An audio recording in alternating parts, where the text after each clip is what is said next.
We are back with the latest episode to discuss what really happened to the Black people in Oakland and who really pushed them out.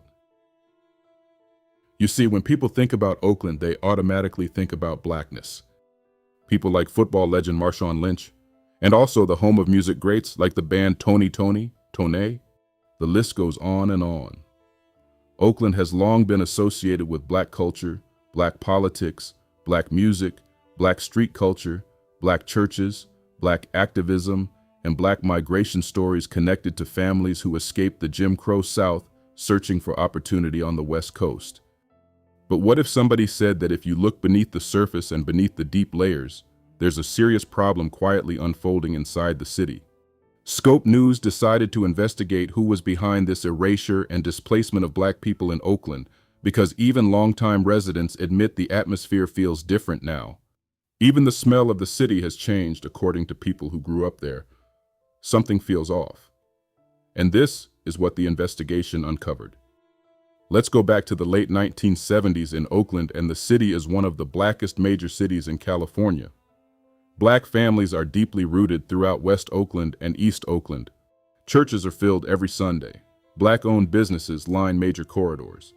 Families who migrated from Louisiana, Texas, Arkansas, Oklahoma, and Mississippi during the Great Migration finally feel like they have carved out stability on the West Coast after fleeing Southern racism. The port is active. The shipyards had created opportunity during and after World War II. The trucking industry is booming. Warehouses are operating.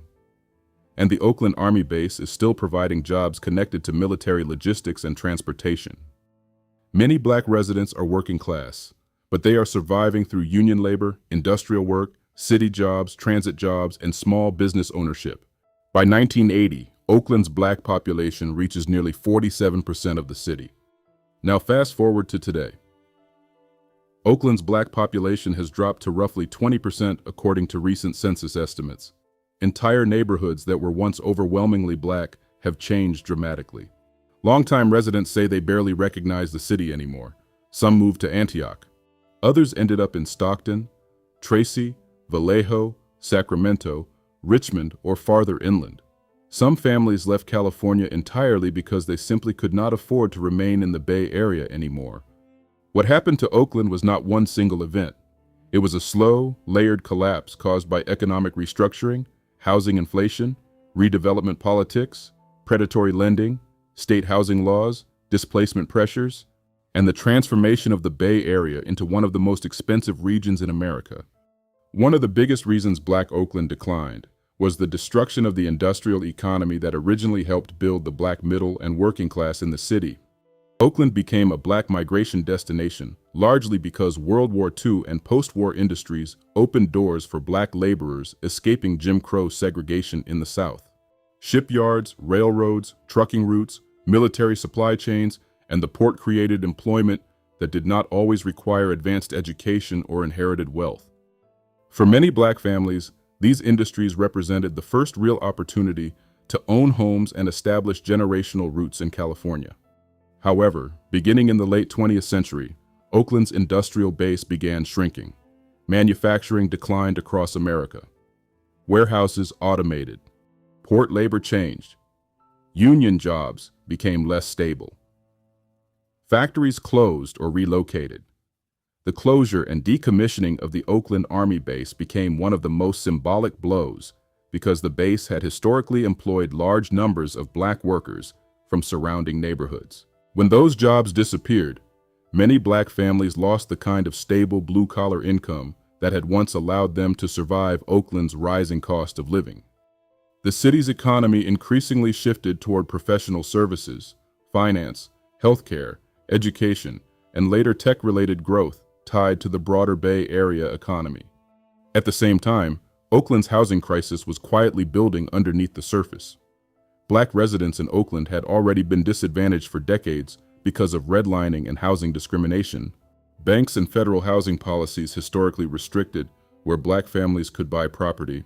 White suburbs across the Bay Area often used exclusionary zoning, apartment bans, and discriminatory lending practices that pushed Black residents into concentrated sections of Oakland instead.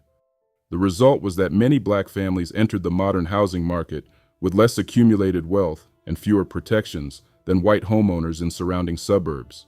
That history became critical once Bay Area real estate exploded.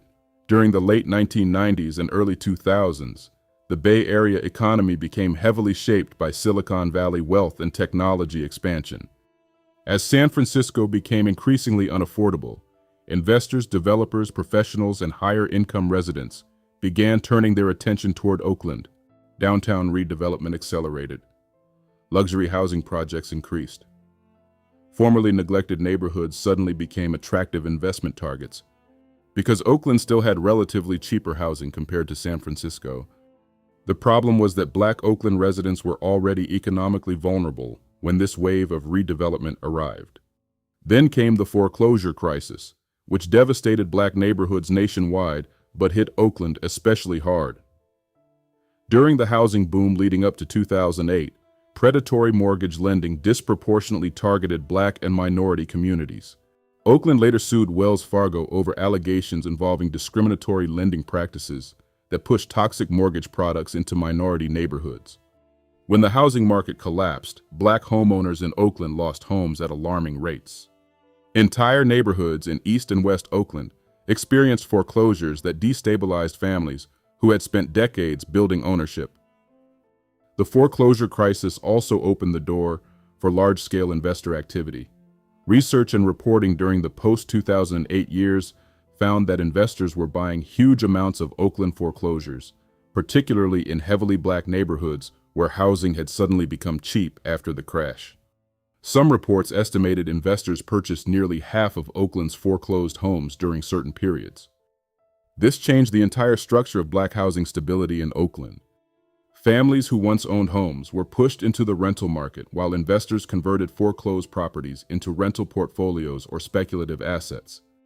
Once people lose ownership, they become far more vulnerable to rent increases, eviction pressures, and displacement. This is one of the most important aspects of the Oakland story, because ownership is often what allows communities to survive economic transformation. Without ownership, families are exposed directly to market pressure. Meanwhile, housing prices continued climbing rapidly. Oakland's own planning documents acknowledged that Black residents were disproportionately displaced by rising housing costs, residential instability, and foreclosure-related pressures. The city lost over 41,000 Black residents between 2000 and 2019 alone. During that same period, white and Latino populations increased substantially, while Asian populations remained significant and relatively stable citywide, though some neighborhoods experienced major demographic shifts. This is why conversations about Oakland often become emotionally charged. Some people blame white gentrifiers. Some blame politicians or others blame immigrants, while others blame gangs or crime. But the evidence shows Oakland changed because multiple systems collided simultaneously inside a city where Black residents were already economically vulnerable from generations of structural inequality. Politics absolutely played a role, although not always in the simplistic way people frame it online. Oakland went through multiple political eras under leaders including Lionel Wilson, Jerry Brown, Ron Dellums, Gene Kwan, Libby Schaaf, and also Sheng Thao, and now Barbara Lee. The Jerry Brown era is especially important because Oakland aggressively pursued downtown redevelopment and attempted to attract wealthier residents back into the city. The city wanted more investment, more tax revenue, and more economic activity. New residential construction and redevelopment strategies transformed parts of Oakland into desirable areas for professionals leaving San Francisco. However, the city did not build enough deeply affordable housing protections fast enough to shield longtime Black residents from the consequences of rising demand. Oakland later implemented tenant protections including rent stabilization measures, just cause eviction protections, anti-harassment ordinances, relocation assistance rules, and eviction moratoriums during COVID. However, these policies often arrived after displacement pressures were already severe, and Oakland remained limited by California state laws such as Costa-Hawkins and the Ellis Act, which restricted how aggressively cities could regulate rents and landlord activity. Another controversial issue is Oakland's sanctuary city status and immigration patterns. Oakland is indeed a sanctuary city and expanded those protections over time. Immigration also significantly shaped Oakland's demographics and political coalitions. However, the evidence does not show sanctuary city laws themselves caused black displacement. The sanctuary policies mainly dealt with limiting cooperation with federal immigration enforcement, rather than creating housing shortages directly. What did happen was that Oakland became a city where multiple low-income and working-class populations were competing inside a brutally expensive housing market with limited affordable supply. Immigrant communities, black residents, Latino residents, Asian residents, and working-class families all faced rising housing costs at the same time. The city's affordability crisis intensified competition for neighborhoods, already experiencing investment pressure and redevelopment. Crime and gang violence also contributed to black flight from Oakland, although the evidence suggests they were not the primary cause of the demographic collapse. West Oakland and East Oakland struggled for decades with shootings, drug activity, robberies, and gang-related violence. Some black families absolutely left because they wanted safer neighborhoods, stronger schools, and more stability for their children. However, if crime alone explained Oakland's transformation, then housing prices would not have skyrocketed simultaneously in those same neighborhoods. That contradiction reveals something important. Neighborhoods that were once ignored, stigmatized, or portrayed as dangerous suddenly became valuable once investors and developers realized the land itself had enormous economic potential due to Oakland's location near San Francisco. This is one reason longtime residents often say they feel their communities were only considered valuable after wealthier newcomers arrived. Oakland also struggled with serious policing controversies that damaged trust between black residents and city institutions. The Riders scandal exposed major police misconduct, involving officers accused of abusing and violating the rights of black residents in West Oakland. Oakland remained under federal oversight for police reform for years afterward. Many black residents felt trapped between crime on one side and aggressive or ineffective policing on the other, creating a broader sense of instability and frustration with city leadership. Today, Oakland's black population decline represents one of the clearest examples of modern displacement in urban America. The city that once symbolized black migration, black radical politics, labor organizing, and black cultural power slowly became unaffordable to many of the very people who built it. Churches remain, but memberships are smaller. Historic black neighborhoods have changed dramatically. Homes once owned by black families are now rental properties, flipped investments, or million-dollar assets. The evidence ultimately shows that black Oaklanders were pushed out by a combination of economic restructuring, housing inflation, foreclosure-driven displacement, investor speculation, redevelopment pressures, racial wealth inequality, and regional Bay Area growth. Local politics influenced how severe those pressures became, but no single mayor or single law created the crisis alone. Oakland became one of the most expensive housing markets in America. While many black residents lacked the wealth reserves necessary to survive that transformation. Once the city became financially attractive to outside capital, longtime residents found themselves trapped inside a market they could no longer afford.